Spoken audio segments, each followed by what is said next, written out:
It took me far too long to learn how to leave quietly. I used to think I was being generous, showing up for people who no longer showed up for me, keeping the thread alive, reaching out, replying, reminding. I thought it meant I was the bigger person, that I understood something about loyalty or history or forgiveness. But that wasn't it. Not for me, not for any of us. We tell ourselves we're just checking in, making sure the past still has a pulse. But really, we're inserting ourselves into a narrative where we no longer belong. We become actors who wander back on stage after their exit, searching for a spotlight and grasping for a line that was never theirs. The audience doesn't cheer. If anything, they cringe. I've had friends whose lives turned upward in ways that mine didn't. They hit a stride while I stumbled. They married, had children, built careers, and my instinct was to knock on the glass every now and then just to remind them that I was still there. And what I didn't see was that my knock was more about me than them. I wasn't part of their story, not anymore. I was a footnote trying to masquerade as a paragraph. And there's something desperate about that. We stay attached because we confuse nostalgia with belonging, because we think our memories should carry weight in someone else's present. But a life that doesn't belong to you is not a museum. It's a moving train, and if you're not on board, you're standing on the platform, and all you can do is wave at a blur that won't slow down and try to do it with dignity. God knows I've convinced myself I was being noble, to keep turning up to maintain some echo of connection, but it was just fear. Fear of irrelevance, fear of being erased from a life that I helped shape. And in that fear, I cheapened both myself and the other person, because these cameo appearances are always sadder than they feel when you make them. You imagine you're adding a sweet postscript, but you're really reminding everyone that you don't know when to exit stage left. What would it mean to let go and to let go cleanly? To leave a friendship behind at the moment it no longer needs you, and to resist the urge to reappear as a ghost in the margins?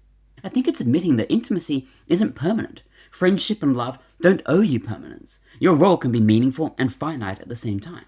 People don't like to say this out loud because it cuts against our collective sentimentalism. We prefer the mythology of forever bonds. We prefer the relationships we saw on the screen in Friends or How I Met Your Mother or any number of sitcoms where love is built to last. But forever is a lie that we tell to make the present feel safer. And when forever collapses into silence, we scramble to stitch ourselves back into the other person's story, instead of facing the harder truth. Our part is finished. There is a dignity in staying gone, in refusing to dilute what mattered by forcing it to live past its natural expiration. The cruelest thing you can do to a beautiful memory is to make it tedious. And yet so many of us can't resist. We reappear at odd intervals in messages that hang as loose threads. We write the long email. We send the late-night text. We force the reunion that ends in awkward silences and rehearsed updates, all because we can't bear to accept that it's over. I don't want to cling to the past. I want to look back and smile instead of wince. Social media encourages us to linger forever. We're friends with folks we met a decade ago and haven't thought of in years, and won't think of until an obituary pops up in our timelines.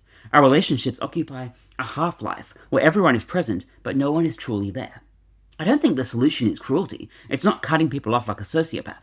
It's discerning when presence becomes intrusion, refusing to indulge the fantasy that our relevance extends indefinitely. Sometimes caring means disappearing, sometimes respect means silence, and sometimes love, at its most honest, means bowing out before the scene drags into farce.